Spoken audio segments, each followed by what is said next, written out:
I'm your number one fan. We all go a little mad sometimes. Whatever you do, don't fall asleep.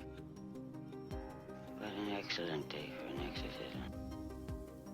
My mom and dad are gonna be I see dead people. Hello.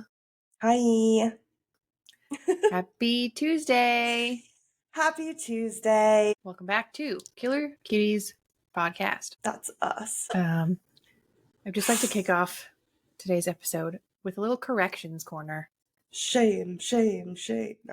I'm kidding. Yes. I don't know what the hell I was thinking. Well, I mean, I kind of do. Just bear with me for a second. So a few weeks ago, we talked about how Michael Giacchino, one of my favorite and arguably one of the best film composers of all time, is going to be directing a remake of a horror classic. Mm-hmm. I thought that what I had announced was that he's directing the remake of The Fly. Yeah. And that's what brings us all here today. We decided to review both of The Flies so that we could then celebrate the news of the remake. But what Mike G is actually directing is a remake of a movie called Them, which if you look at the poster, which I will link in the description, you might be able to see why I got confused. Because it is a 50s movie with giant ants. Yeah, not flies. Not flies. So all that to say, I was wrong. Yeah. It's Them that's being remade, not The Fly. You know what, though? You had me convinced because you said that and I was like, yeah, we absolutely talked about a Fly remake. Like, you implanted the memory immediately and I took it. I ate it up. Yeah. Well, and there's a rumor, or there was a rumor back in like 2017 or some shit that they were going to remake it and Zendaya was going to be in it. Yeah. But that does not appear to be true either. Yeah. Everybody's making up shit. Well, who are we if not liars on the internet, you know? Very true. Very true. I have some news. Me too. You go first. Okay. So, Henry Selick, he directed Coraline, is planning on making another movie based on a Neil Gaiman book. Yeah. So The Graveyard Book?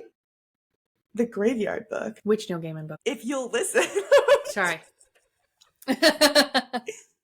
Maybe. It is about a guy going back home for a funeral. He's going to be adapting The House at the End of the Lane. It's not The Graveyard Book. Okay, sorry. The Graveyard Book is called The Graveyard Book. No. So yeah, okay. no. Got it. Sorry. Okay. But it is a horror story, and Henry Selick has said that he kind of sees it as being a sort of companion piece to Coraline because of the themes that are in it. So that's exciting. Cute. Is it the same, like, stop motion? We don't know yet. He basically has a treatment written, and he's got some, like, concept art and design drawings and stuff like that he's shopping around. So it's in the process of trying to get it sold, and then I think we'll find out more once production actually begins. Fun. I hope it's a Leica film. Leica's the stop motion animation. Yeah. Yeah. There's like a horror movie / Leica exhibit at the Museum of Pop Culture in Seattle. Yeah. And the artistry, like, it really helps you appreciate the artistry and like everything that goes into it. So hopefully. Yeah, I think you talked about that when we did our episode on stop motion. Oh yeah. Yeah. Yeah. We're running out of things to talk about. I know. Clearly. We're just talking about the same shit. Well, if people just joined now and didn't want to listen to our old episodes.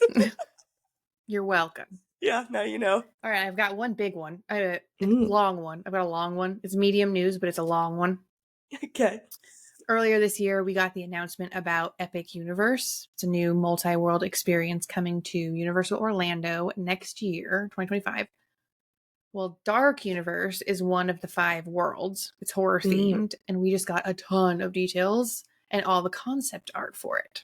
Ooh. Yeah, so I'm going to just rattle off all the things that were released. All of the attraction shops, etc., are set within a fictional village called Darkmoor, which is a village where Frankenstein has dumped a bunch of his experiments. Okay. There's a Frankenstein-themed dark ride that takes you into the catacombs of Frankenstein Manor. Ooh. There's a, quote, spinning family coaster called Curse of the Werewolf, which is obviously inspired by the Wolfman. There's a monster makeup experience for guests of all ages. Fun. Yeah. A monster meet and greet, a steakhouse, but it's spelled like steak, like a wooden steak, get it? Yeah. That yeah. sells burgers, not No. steak, Mm. whatever. And Sammy's. And then a tavern that periodically catches on fire, from what it sounds like, Okay. which also inexplicably sells burgers. No. Why is the food not themed? So the tavern also has some German-inspired food, but they sell burgers too. Very strange. But why isn't the steakhouse selling like things on steaks, like kebabs? It is. They are selling kebabs. They do have kebabs. Okay, why did you say burgers then, Katie? Because they sell burgers, and it's weird that the tavern also sells burgers. But you're right. So I didn't put the connection. I didn't make the connection that the kebabs were important because it was called steakhouse. What was important to me was that they're both serving fucking burgers. Oh God. Oh shit. Okay. Okay, anyway, so 2 burger restaurants and then a snack stand and several retail locations. So lots of details to be released in the coming months. Keep an eye out. But if you want to see the concept art or read more, we'll put a linky in the Discrinky. Oh. A linky in the what did you say? Discrinky. Linky in the Discrinky. Discrinky. I hate it. Thanks. I don't think we have not once said that we'll put a link in the description while recording. I dropped my fidget. But I really doubled down. I wrote that in my script today. We're saying we're putting links in the description now. Oh, yeah. I feel like I always say like, oh yeah, we should do that. I never say we absolutely will because you do that part. So I'm like, if she does it, she does it. I absolutely will. Okay, last news for me. Atomic Monster and Blumhouse. One day I'll figure that out. Every episode we say it different. Because I want to say Blumhouse. That feels correct to me, but I hear everybody else saying Blumhouse. Blum. And then it gaslights me. Yeah, I think it is Blum. It's like how, living in LA, everybody says Los Feliz, even though, it's Los Feliz. Who says that? Everybody in LA calls it Los Feliz. It's Los Feliz. It's literally called Los Feliz here. That's what everybody calls it. And 10 years later, I still refuse. Anyways. Gross. Atomic Monster and Blumhouse are developing a movie called Soulmate, stylized with an 8, where the A is, which makes me upset, because then it's Soulmate. So they didn't replace the T also? No, the T and the E are still there. So it's Soulmate.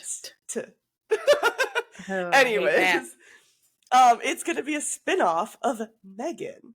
So, Megan with the 3, they're putting numbers that don't actually mean anything in there. Anyways, it's going to center on a man who acquires an AI android to cope with the loss of his recently deceased wife, which is just the same plot as the Black Mirror episode called Be Right Back. So, yeah, we'll see. We'll see about that one. I'm skeptical, to be honest, but they're expanding the Megan universe. Okay. Whatever you say. Maybe it'll be like a bridge between the 2 movies or something. That'd be cool. The 2 Megan movies. Yeah, I don't know. They don't really say it's like a sequel. It's like a spin-off. Okay. So I don't know. We'll find out. Okay. I've got one more. Hit me. Brandy. Yes. The singer, but also the star of the 1997 hit sequel, I Still Know What You Did Last Summer. Oh, I was thinking of the best Cinderella ever made, but... Oh, yeah, she's in that. That's just me. I was leaning a little more horror, the point of the podcast. I forgot where we were, sorry. Yeah. She's returning to horror after 26 years. It's been 26 years since she's done a horror movie. Let's go. With an A24 movie from the producers of The Lighthouse and The Witch. Ooh, okay. It's called The Front Room. It's a psychological horror. Brandy stars, and we just got our first trailer. So feel free to check that out in the episode description below. Okay, same producers. Do we know the director yet? Is it Eggers or no? No idea. Okay. Is he it? direct? Well, Did he do Eggers both of those? directed The Lighthouse and the Witch, so Oh, yeah. But I feel Maybe like it that'd is. be that'd be an announcement, I feel like. If he was well, we have the trailer, so we know who directed it. Who directed it? Oh, The trailer just came out. I'm looking. this is your news. Yes, Sam and Max. Sam and Max Eggers? Yes. Oh, that is not the Eggers Robert Eggers is the director of The Lighthouse and the Witch. Who the fuck are Sam and Max? I don't know. Did we just discover a nepotism family? How many can there be? I don't know. Who's Sam and Max Eggers? I'm looking. Yeah, the producers of The Lighthouse and the Witch, written and directed by... It's a Nepo family. The whole family. The whole Written and family? directed by Max and Sam Eggers, producers of The Witch and the Lighthouse, and younger brothers of Robert Eggers. Okay, we've cracked the code. Crazy. Okay. What a terrible last name. Eggers? I don't like it. It wouldn't be the one I chose, but you know. Well, that's what you missed on horror news. Incredible. All right.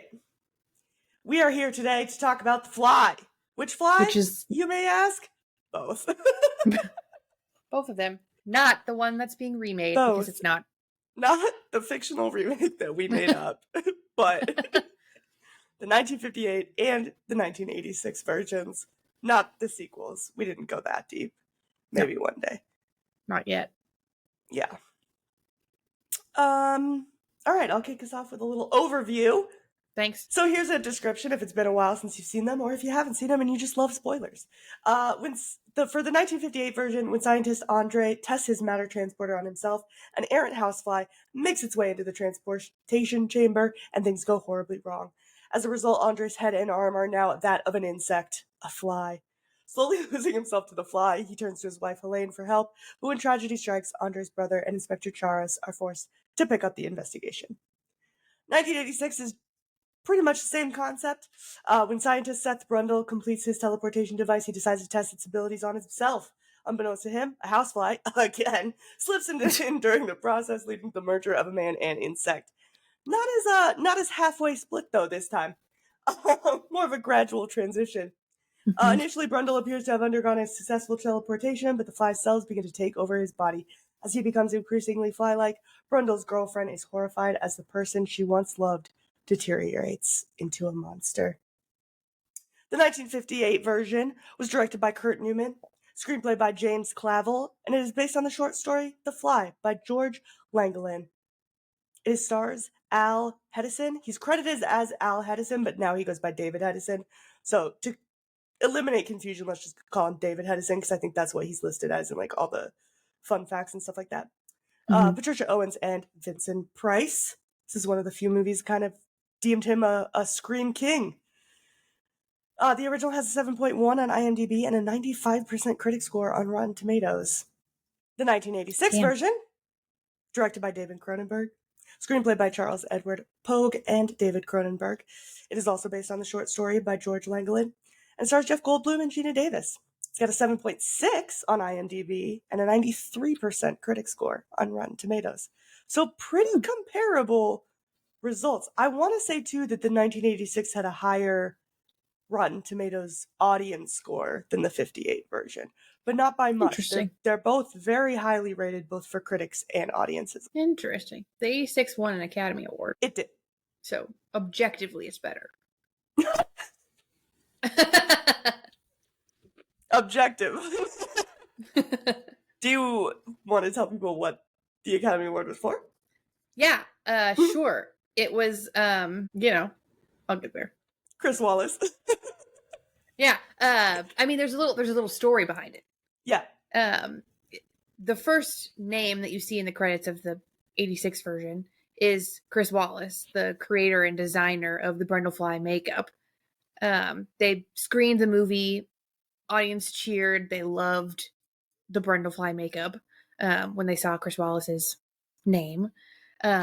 So Stuart Cornfeld, one of the producers, turned to Chris and was like, "You're gonna get an Oscar. People love you. You're getting an Oscar. You're getting an Oscar." And that came true. He did, in fact, win the Academy Award for Best Makeup, which is the only nomination that the film received at all. Mm-hmm. And they won it. Yeah. So cute. Yeah. I don't know what else was on the docket that year, but I'd say well-deserved. Aliens. Aliens. Aliens feel like the that- sequel? Yeah. Oh, I yeah, feel because it was that like one- double billed. Yeah. They were featured together, which is so fun. What a year.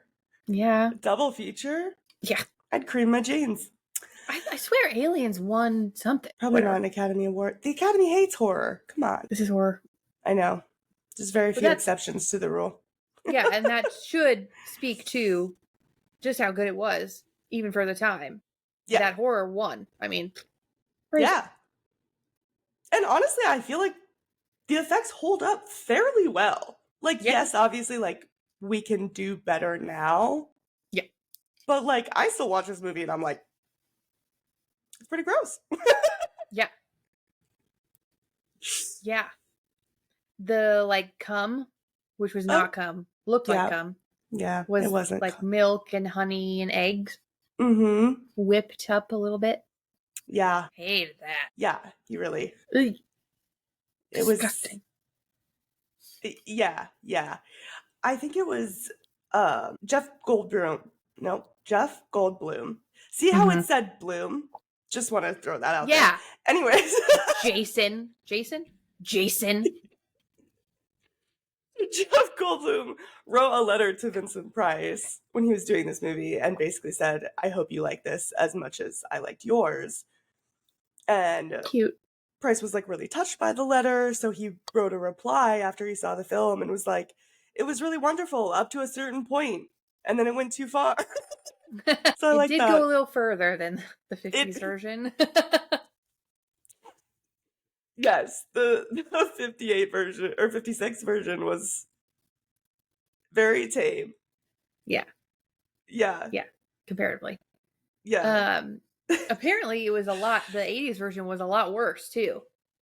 Mhm. There were some scenes that they had to cut out because test audiences were like, no. Yeah. They said no.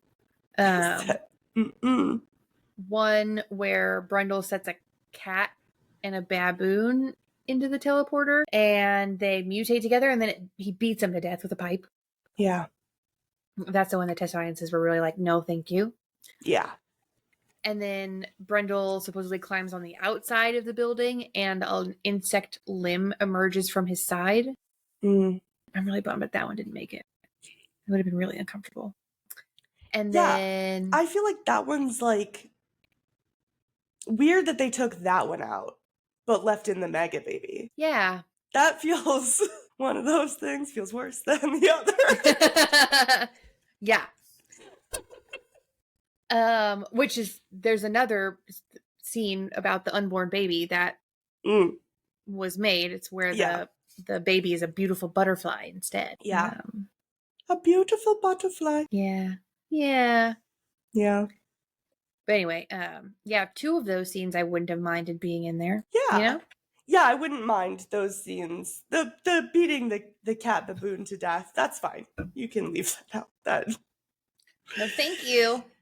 I don't think that would have added anything. And in fact, I feel like it would have made Brundle like a less sympathetic character. Like you'd kind of be like rooting for Yes. him to die, whereas the whole time you're kind of rooting for them to like find the answer. Yeah. But yeah, that actually was, I know like in the original story that it's based off of, the ending, the guy like goes back through the teleportation thing, like he tries to undo it, but like particles of the cat that he had put in like way earlier are still in there, and then that gets Mhm. fused to him, and that's when he realizes like even if they find the fly, it doesn't matter because there's Yeah. still like leftover particles, and that's kind of like when he gives up and tells his wife to off him. Yeah. And that was left out of both. So, which I mean, like the 86 version, or I'm getting my years confused. Is it 86? Yeah, it's 86, 58, 86. 86, 58. Okay. That's what I said. Yes. I know, I was repeating it so that I can commit it to memory. Okay. But yeah, they definitely like took, I feel like, more liberties with, I feel like the original was more true to the original story, whereas Cronenberg's version definitely like took more liberties and kind of kept the base of the story there, but Yeah, took more liberties with the characters and the storyline a little bit.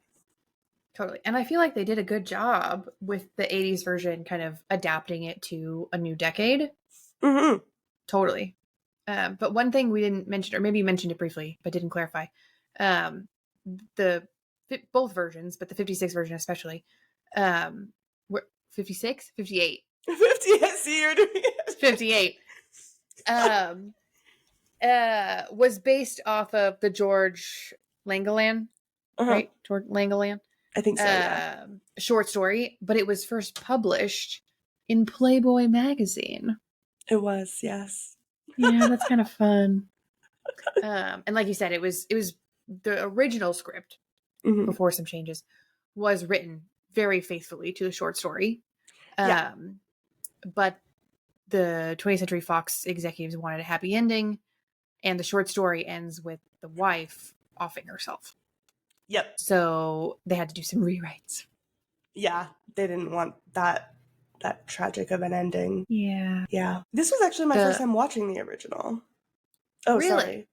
It was, No. yes. I had not seen the 58 version. In fact, I only saw the 86 version like 5 years ago for the first time. Oh. Yeah, I've rewatched it quite a few times since then, but yeah, I remember I was over at my friend Tiara Shay's house. We've mentioned Tiara Shay before. She's a listener. Hi, babe. Yeah. Hi. But yeah, I was over at her house and our other friend Michael was there, and there was like a moment of lull. And I remember Michael he's a very, very like quiet person, and he just goes, "You like fucked up movies, right, Cassidy?" Like, yeah. And he's like, "All right, let's watch The Fly." Put this on. And it was my first time watching it. And we were like drinking, and I was like, what is fucking going on? And it was great. I loved every second. Yeah. So fun. So then you were just as surprised as I was to see a scene from the Disney classic 90s animated film, The Emperor's New Groove, in the 1958 version of The Fly. What? Yeah, the web scene with the man fly stuck in the web. Help me! That's in Emperor's New Groove. Yes. In my defense, I didn't know that was from this movie already. Oh, I had no idea. But seeing it, wow. Yeah. Nothing could quite compete with that. That was... Yeah, I laughed out loud. Oh, I was dying. Yeah. Yeah. Apparently, the actor that plays Francois, right? Francois and Philippe, the son? Yes. The son and the uncle. Yes. They used a teeny tiny animatronic to make the head and the arms move on the fly's body, I guess. Yep. And they would not stop laughing at it. It's like an unintentionally very funny scene. And it's just even funnier knowing that it's in an animated Disney movie 30 years later. So funny. Yeah, I feel like both of these movies, the Help Me is like very much the most iconic scene from the original. Yeah. And I feel like it almost, I don't know, it's weird because I might be biased, right? Because I saw the 86 version first. Mm-hmm. And I feel like you almost like connect more with whichever one you see first, right? But like, you know, when you watch an original movie and then they remake it and they like don't include what makes it so iconic, you're kind of like, what the fuck? Yeah. But then I'm also like, I think it almost makes sense that they didn't in the 86 because you can't recreate that. Right. And you can't like make it serious because it is now a camp, even though like back then it probably wasn't. It's like now it would just not read the same way. So yeah, I think it was a smart move to not include it, even though maybe the Fly purists would be mad about it. Yeah. I mean, they in their defense, they took a completely different like molecular play on it as opposed to like swapping bodies. Free Freaky Friday. Freaky Friday style. Yeah. It was more of a like, you're now one Mm-hmm. creature. So Yeah. it makes sense from like a plot perspective, but yeah, I could see how some of the purists might not like that. Yeah. And I mean, maybe they do, because I mean, they both have very good ratings, so clearly Yeah. they were both well received. Mm-hmm. But yeah, I know David Cronenberg was like, he didn't think that it made sense to just have a giant fly head on your head. So he was like, no, Yeah. he wanted it to be a literal fusion of a man and a fly instead of this like split down the middle, like half and half version. Yeah. And Chris Yeah. Wallace was very much on board with that. Yeah. Good. In the original, David Hedison, right? David Hedison originally suggested a progressive makeup idea as opposed to that big fly head reveal at the end. Yeah. But apparently it was just too expensive and time consuming to do it that way, so it was rejected. And then, of course, that is one of the things that made the 86 version so iconic. Yeah. Yeah. I could see how like maybe that wouldn't have worked as well back in the 50s. Yeah. I know in the original too, they had to redub one of the scenes when they're like Andre and Helena are out in the garden because the birds were too loud. So they like couldn't hear anything they were saying. Birds. And David Hedison was like, he hated dubbing stuff. So he was like, I had to catch a flight. I just didn't put any effort into it whatsoever. So that's why that seems like so flat, because he was like over it. Oh no. Oops. Yeah. It probably made it feel a little bit more realistic, because I feel like acting back then was so different. Like it was so like over the top dramatic. It probably felt like the most normal scene in the whole movie. Right? Yeah. Yeah. There's supposedly a Mandela effect that a lot of people who saw this movie thought it was in black and white. Yeah, the 58. The 58, yeah. Which in hindsight is probably a little bit justified because one, the two sequels are in black and white. Yeah. So like, you would think. And then two, people had black and white TVs until the 80s. So yeah, a lot of people probably did watch it in black and white. Yeah. Because they didn't have TVs that had color. Exactly. Yeah. Not too far-fetched of a Mandela, but... Yeah. I feel like a lot of Mandelas can be explained by like stuff like that though, Yeah. Yeah, in the original, Andre wears the same clothes in almost every scene. Yeah. Except the night that Helene and him go to the ballet. Which also, did the way that they say ballet annoy you? How'd they say it? I forget. They put the wrong emphasis on the wrong syllable. Did they say ballet? They said ballet instead of ballet. I say ballet sometimes unironically because that's how they say it in the ballet. Phantom of the Opera. I got tickets to the ballet. What's happening? Yeah, that didn't bother me at all. That's how they say it in Phantom of the Opera. Ballet. It's like I've tried to watch The X-Files 9 times and I can't get through the first episode because of the way that David Duchovny says Oregon. Like, it's Oregon. What are you doing? Yeah. Anyways, the whole reason I even brought up that fun fact is because I thought it was kind of like, I don't know if it was intentional in the remake because I couldn't find anything saying that it was. But like in the remake, he has the whole closet of the same clothes because he doesn't want to have to like think about what to wear. And I was like, oh, that's kind of interesting because in the original, he wears the same thing. Oh, yeah, that's so cute. I love that. I know, but I couldn't find anything that was like an intentional thing that they did. So I don't know. That has to be true. I feel like, right? It has to be. Put it on TikTok. Maybe Cronenberg will respond to us. Mr. Cronenberg, please respond to me. Please. Did you do that on purpose? I bet you did. Please, Mr. Cronenberg. I love your work. If you didn't do that on purpose, lie and say that you did anyway. Yeah. I think they even made like a joke about, well, not a joke. I don't know if it was referencing this again, but I think Jeff Goldblum's character in Jurassic Park also like makes a similar comment that he only wears like black and gray because he doesn't want to have to worry too much about what to wear. Oh yeah, you're right. Yeah. He totally does.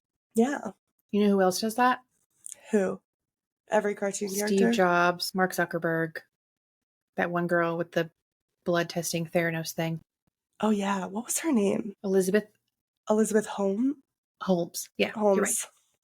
She like talked like this so that people would take her more seriously. Yeah. Yeah. Sorry, there was a pause there. So the 86 version came out kind of in like the height of the AIDS epidemic, and a lot of people felt that there was very strong connections with this film about this like disease that's ravaging the body, and you know, having a loved one go through that and seeing them suffer and kind of lose themselves in this. And David Cronenberg was like surprised that people made that connection, because he was thinking of it more as just like a general disease like cancer or something like that. But he said it made sense, and he was more than happy that people connected with it on that level. But yeah, kind of a heavy one, but I do think that it's kind of a good representation and probably meant a lot to people during that time. Seriously, yeah. I mean, he also said that he was thinking more of like a metaphor for the aging process too. Which, I mean, both can easily be. Anybody can, relate to either of those things. Yeah, absolutely. Total sidetrack here. How do we know David Cronenberg? Because I looked through all of I know his name. I've said his name out loud many, many times, I'm pretty sure. How do we know him? I looked through all of his movies and I didn't see anything I recognized. Because we have talked about his son, Brandon Cronenberg, many times. Infinity Pool. Oh, gross. Disgusting. I hate that movie. How does David Cronenberg create that? Well, person that created that movie. I think it kind of makes sense. Body horror. Oh, yeah, I guess. He has other movies. He did Friday the 13th, the series. David. Yes. I was like, not Brandon. No, David. But Brandon Cronenberg has other movies that we'll watch it as well. Okay. Better ones than Infinity Pool? That's not hard. Never mind. Well, he only has 3 and I've only seen one of them. Oh. And I did like that one better than Infinity Pool. So. Good. But again, I kind of like eventually want to give Infinity Pool another chance too. I feel like a lot of the reason why I didn't like it was because it wasn't what I wanted it to be. And I'm wondering if I rewatched it knowing what it was, if I would like it better. But I'll probably give it some time. You can watch that the same day I rewatch The Menu. No, I want to rewatch The Menu with you. In person? Okay. In person. Okay, September 13th. Oh my god, let's hold Mark hands. your calendar. Okay. We can snuggle. Okay. But yes, that is probably why you know David Cronenberg, because we've mentioned him and his last name in accordance with his son. Yeah, the last name is what I knew, obviously.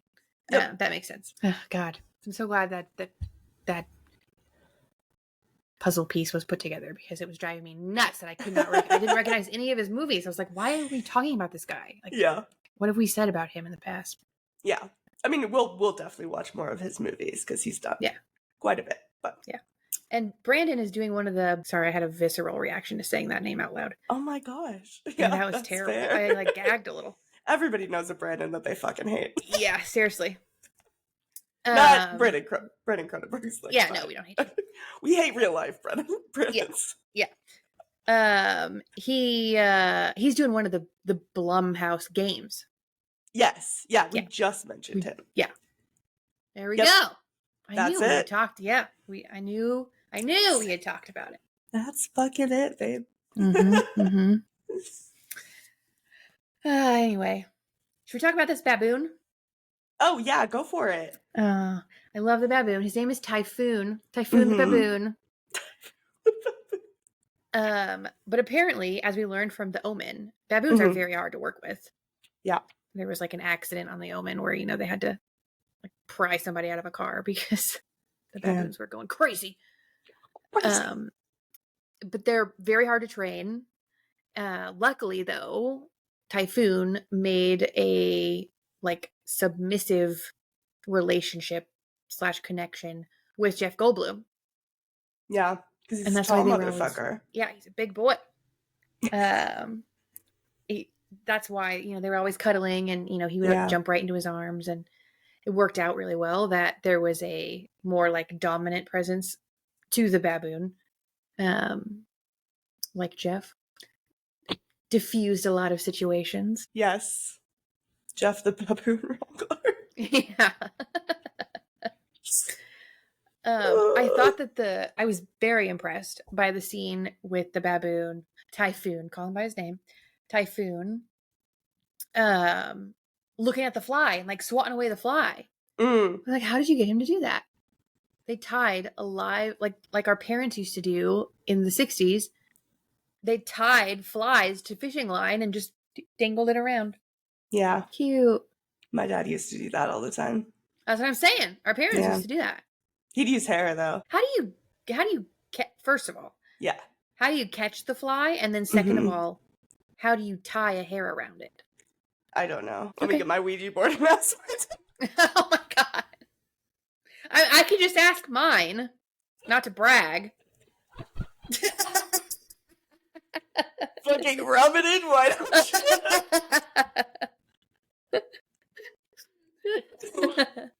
Oh shit. We just don't have to go to such drastic measures to find out. Oh my god. Yeah, I don't know. I feel like to get it, you'd have to have two people, right? Yeah, you would think. Well, in fishing line, I don't know if you've ever tied fishing line. That used to be my job, tying fishing line. Yeah. It like you gotta get it really tight for it to stay. Even with like really light line. Yeah. You gotta, I don't know. I would like to see that in action. Yeah. Well, I eagerly await your dad's response. Thanks. I'll ask him right now. Thank you. Quite a few people were considered for the role of Seth Brundle. Oh. Big names. Michael Keaton, John Lithgow, James Woods, Robert De Niro, Mel Gibson, John Travolta, and Willem Dafoe. All considered. Ultimately, Jeff Goldblum won the role. And then apparently he recommended Geena Davis too, which was his girlfriend at the time. And David Cronenberg was like, David Cronenberg was like, oh, maybe I made a mistake. Like, he's trying to get his girlfriend a role, I don't know about this. We'll see her. And then he was like, yeah, no, she nailed it. Yeah. Was she a nobody at that point? Because I read something that said that there were a few women, like Laura Dern was considered, which would have been funny had they had Laura Dern and Jeff Goldblum been in a movie together that early. But they wanted a nobody, and I didn't think that Geena Davis was a nobody at that point. I think so. I don't think she'd done anything like super crazy, right? Because I feel like this, and then like Beetlejuice, and then like Thelma and Louise and A League of Their Own were all like her big movies, but this came out first. When did Beetlejuice come out? 89? 88. Okay, so shortly after.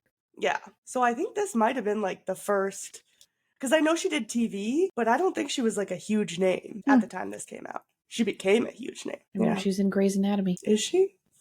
Yeah. She's a great character in Grey's Anatomy.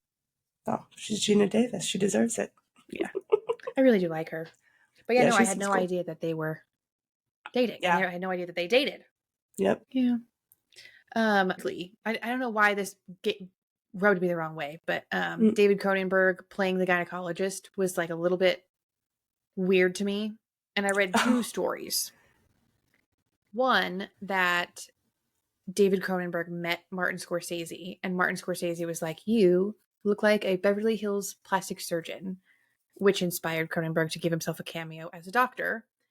And then two, that they hadn't hired anybody on as the doctor yet. And Geena Davis was like, I've worked really closely with you, David. Like, can you just do it? Which made make her feel more comfortable doing the scene. Yeah.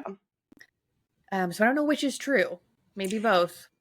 Yeah, I have heard both of those as well, but I feel like I've heard more confirming that it was Geena Davis's idea. So that does make me feel more comfortable with it, because I think she was just like, yeah, if someone's going to be down there. Yeah. Gotta be somebody I trust. Yeah, so I'm choosing that as my truth.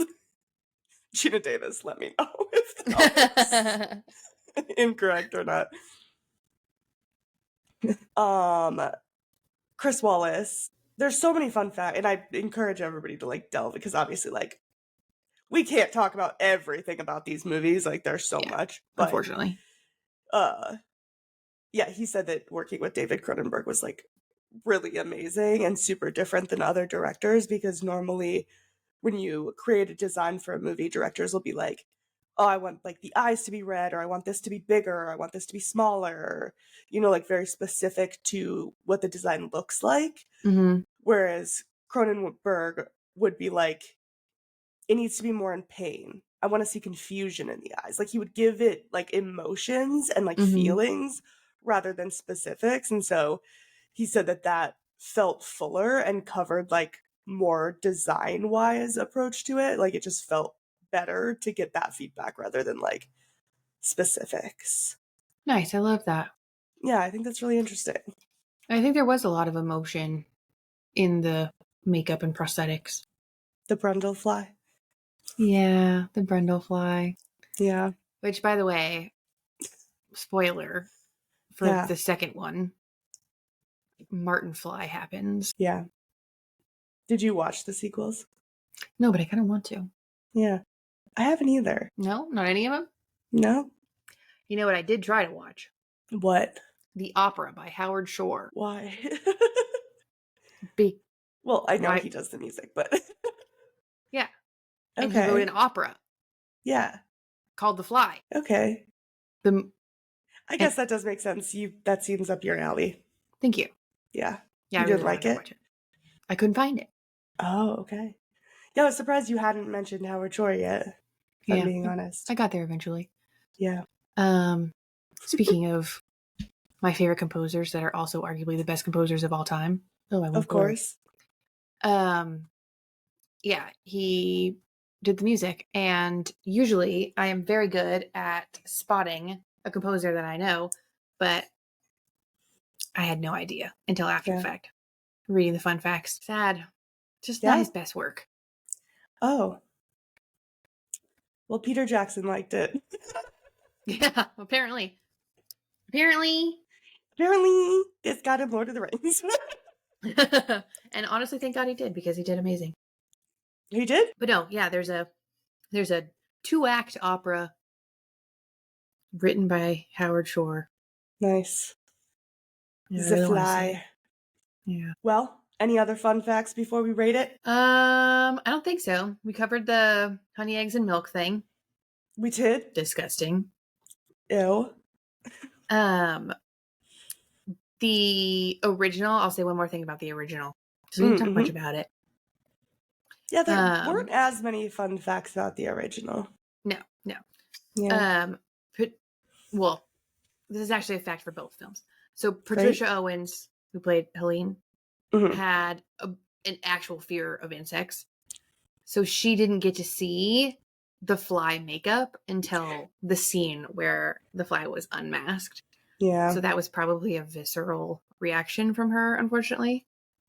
And then Geena Davis didn't know that Jeff Goldblum's ear was going to fall off. So that was also an unscripted reaction on Geena Davis's part. Yeah.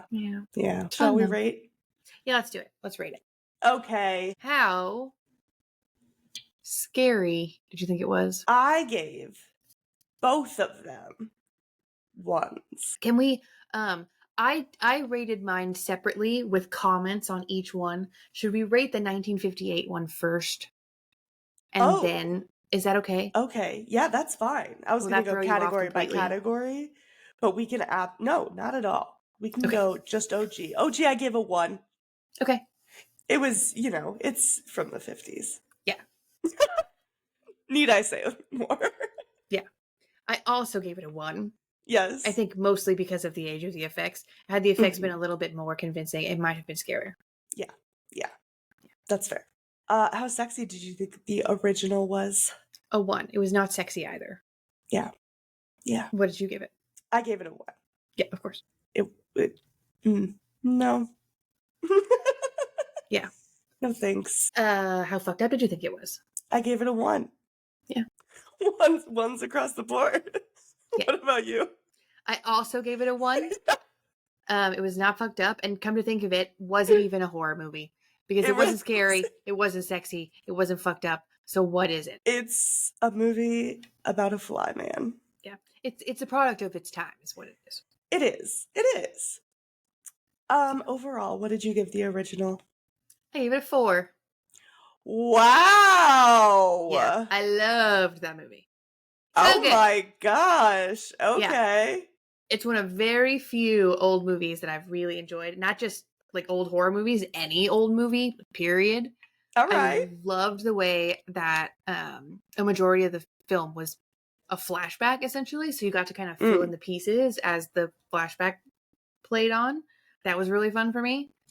I think the effects really do kind of dampen the overall vibe of the film and make it a bit harder in like today's day and age to take it seriously or really enjoy it.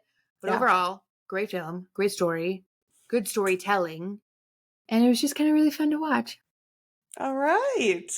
Yeah. She liked it. She really liked it. Yeah. What did you give it? A 3. Okay. Yeah. I can appreciate it for like what it is for sure. But again, it's an older movie. It's not really my vibe. I feel like most of the movies I'm just looking for a fly, which I don't know. It's fine. But like, do I want to watch this on a weekend? Probably not. I do. But the help me scene, 10 out of 10. Big fan. Chef's kiss. Yeah. Yeah. All right, 1986. Skip All forward right. a couple of decades. How scary did you think the Jeff Goldblum and Geena Davis 1986 version of The Fly was? I gave it a 1. Yeah. Yeah. I said this already, but it didn't really scare me. I don't know. I can't really explain why. It's just about a fly guy. Yeah. What are you gonna do? It is. What about you? It is about a fly guy. I gave it a 1.5. Okay. Can you guess why? Because of the one scene. bone? No, that's not scary. Oh, okay, that's fucked up. I think I've said it before. I really don't don't like know. when things crawl on walls when they're not supposed to. Oh, okay, so him I- scurrying. Yeah, that scene with Jeff on the wall Mm-hmm. and his like neck was at a weird angle. That was just really uncomfortable. It kind of gave me the heebie-jeebies. That's fair. Yeah. How sexy did you think it was? A 3.5. Yeah. Yeah, I'm so into this movie. It was so hot. It was so hot. Jeff Goldblum is hot. Geena Davis is hot. They had great chemistry after that weird like jump between them meeting and then suddenly having a relationship. Mm-hmm. I like alien-y things. Okay. It was pretty sexy. Okay, yeah. And there's cum. And there's cum. What'd you give it? I gave it a 2. Oh, okay. Pretty much entirely for Geena Davis. Yeah. She's That's fair. great. Yeah. Jeff Goldblum does not do it for me. Sorry. I think we mentioned last episode, not really a big fan of him. Never got it, never will. Yeah. Once you defend Woody Allen, you're just not hot to me. Yeah, I don't like that. He's a little creepy. I used to be a huge fan of his, specifically because of his role in Jurassic Park. He's just so fun in Jurassic Park and hot. But he's done some really weird interviews about his wife. Oh. Is he a wife guy? Yeah, he's very much. I've never trusted a wife guy in my entire life. Yeah, he's a wife guy. When your whole personality is about loving your wife, yeah, you're fucking supposed to, weirdo. Yeah, yeah. And also, they always fucking end up cheating on him. The Try guy, remember that guy? Yeah. Whole thing loves his wife. He was the loves his wife guy. Wife guy, yeah. The wife guys, never really wife guys. Not entomology. Don't etymology. fucking trust wife guys. Right. Trust, sorry. Yeah, with words. I said entomology. I meant etymology. Yeah. One day we will say what we mean to say. Mm-hmm. Not today. Not today. But one day. All right, how fucked up do you think the 1986 version was? Gave it a 2.5. Oh, God. Yeah. That's high. I did not like the nail scene. Oh, I forgot about the nail scene. Don't like that at all. The oozing of him. Mm-hmm. It was basically half a point for the nail scene, half a point for him just oozing at the end, and then half a point for the maggot baby, because that's wild. Yeah. And that's where I got where I am. So fair. Yeah. What about you? I gave it a 2 for the limbs melting in cum. Okay. Yeah. But like in hindsight, you just mentioned a lot more scenes, so I think I should bump it up to a little bit higher than that. At the very least, I should be giving it a 3 because the fingernails, terrible. Hated that. Yeah. Yeah. And I did not like the arm wrestling scene at all. I did remember that played into my 2 also. But I really think it's a 3. That's the fair. baby and the Yeah. God, Giving yeah. birth to a maggot is like, that's pretty wild. Yeah. And thank God that was a dream. That was the movie Jumping the Shark for me. Oh, okay. Until if it was that had a been real, dream. you were like, I was like, I'm oh out. my God. Yeah. Why did they have to do that? Yeah. Well, on that note, overall, what did you give the 86 version? I get a 4.5. Hell yeah. I love this movie. Fuck. Oh, it's so good. I'm so pissed I watched it without anybody. I wish I'd have watched it with somebody else so that we could like trauma bonded over it or some shit. But they did a really great job. I said this already. They did a really great job adapting it to a new decade. I think it still holds up to this day. The story was like just different enough to give it a fun facelift, but similar enough to honor kind of the source material of the short story and the original movie. Mm-hmm. One thing that I think made it stand out from some of the 70s, 80s films we've watched with like animatronics and really heavy prosthetics was that, you know, I was better able to connect with the monster and really personify it because it was literally Jeff's character deteriorating over time. So I sort of forgave the poor quality, or I didn't like notice the poor quality as much, you know, as like it wasn't quite as shocking as like The Thing, where you just kind of see the thing like, oh God, that looks terrible. You know, it was a more progressive change, so it was a little more forgiving there. I docked the movie half a point just for some pacing issues. Like I mentioned, the like jump between them not having a relationship and suddenly being in a relationship was a little bit jarring. And I liked the formula of the original better, where it like gave you the end and then you had to fill in gaps. That was more fun for me. Okay. But yeah, I could talk about this movie for hours. I think it was very fun, an excellent film, and one of my favorites we've watched. Well, you'll be happy to know that that is the correct answer. This movie is a 4.5. Yay! Oh, thank God. I honestly would even understand a 5 rating. Like, I do think that this is one of the best horror movies ever made. I think it's so good. It's so good. I gave it a 4.5 personally. I just think, God, it holds up so well. Like, even the effects where sometimes, like, you watch an older movie and it just doesn't have the same impact because, you know, special effects have just changed so much now. Like, I still remember watching this for the first time and being like, wow, I do love fucked up movies. This is crazy. Yeah. And yeah, watching this with friends for the first time was just like, what an experience. We were all just like, what the fuck is going on? What a crazy movie. It's so good. The story's fantastic. I do think this is like one of the rare exceptions where the remake is better than the original. Yeah. This movie fucking rips. It does. It really does. Great. Oh, so good. Yeah. And they both are. They both are good. To be clear. They're both great movies. Yes. Like, I totally see, like, the value in the first, like, the original movie. Like, it's genuinely just a me thing that I'm like, it's not, you know, my type of movie. But yeah, it is a very good story. It's very well made. Both great films. Yeah. Incredible. Fly! The Fly, indeed. Let's go. Ugh. Would you survive? Yeah. Yeah, I would. Yeah. Well, okay. Here we go. Okay, so just to play a little devil's advocate. Okay. To yourself. To myself. So my original argument was like, I value my life enough to not put myself in the chamber and unless I'm absolutely sure. You know what I mean?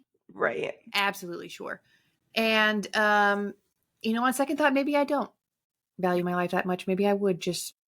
You just hop right in. Yeah, let's just give it a little try. What's the worst that can happen? You turn into the Brundlefly. Yeah. Okay. I mean, yeah, I guess that would be pretty terrible. Yeah. But, I mean, if death is the option that you're expecting. Right. Brundlefly's like, fine.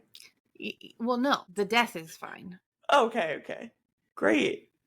I think I survived. All that to say, I do think I would survive. But I don't think that my argument that I value my life enough to not go into the teleporter is valid. Got it. Okay. That's all. Great. Yeah. Yeah. Would you survive? Yeah. I'm not going to be the first person to like.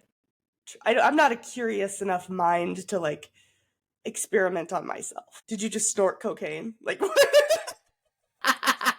just like leaned forward on your desk.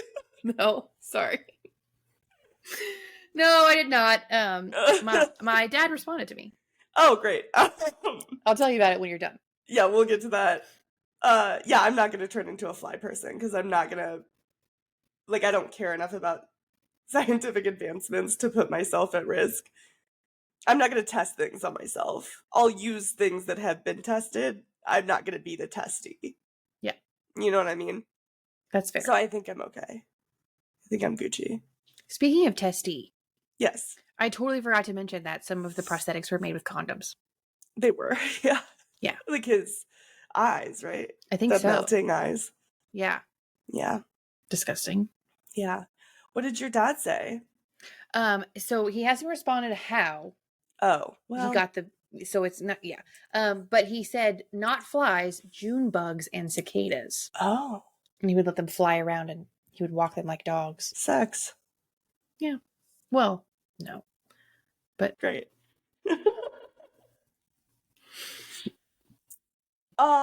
Okay. oh, he responded. Oh. Slip knot. He would use a slip knot that he would tighten down with tension. Occasionally fall off. That's what he said, word for word. Occasionally fall off.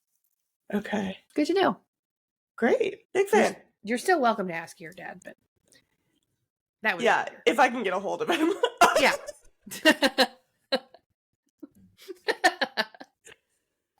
Oh, fuck. Oh, God. Okay. Well, I'm really glad that you liked it. Thanks. Me too. I'm so glad that we thought there was a remake. Kind of wish there was. Me too. They popped off with this one so far. Yeah. I mean, there's plenty of sequels. There's the opera we have to figure out how to get a hold of. True. There's lots Yeah. of material. Yeah. All right. Are you ready to predict next week's film? Yeah. All right. Next week, we're going to be talking about No One Will Save You. Okay. It's a war movie. Can I say real quick, too? Because Katie's going on vacation. If you're listening to this, I think she's back already. But anyways, Oh, man. but we're recording these in advance so that she's going on vacation. And then right after that, I'm going on vacation. So we're kind of prepping so that our episodes can come out. And when we were writing these down in our calendar to prepare of like what we were filming, what days, I said, all right, Saturday we're going to record No One Will Save You. And Katie goes, okay. That was my favorite reaction to a title of a horror movie.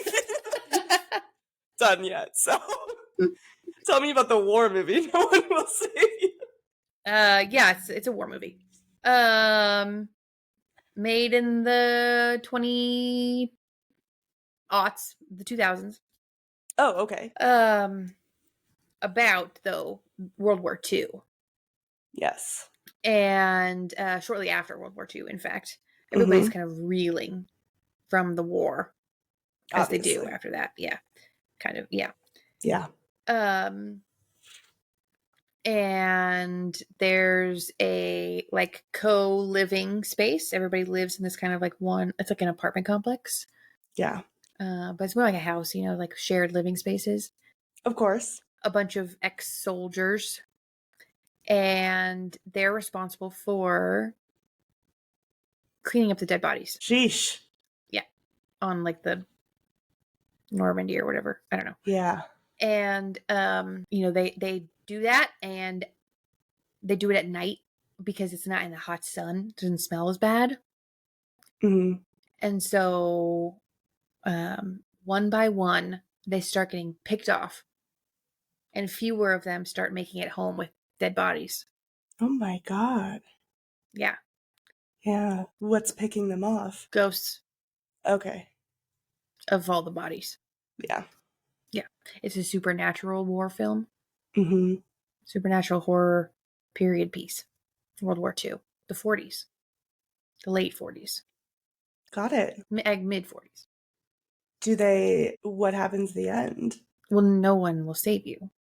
Oh, right. They all die. die. Because no one can save them.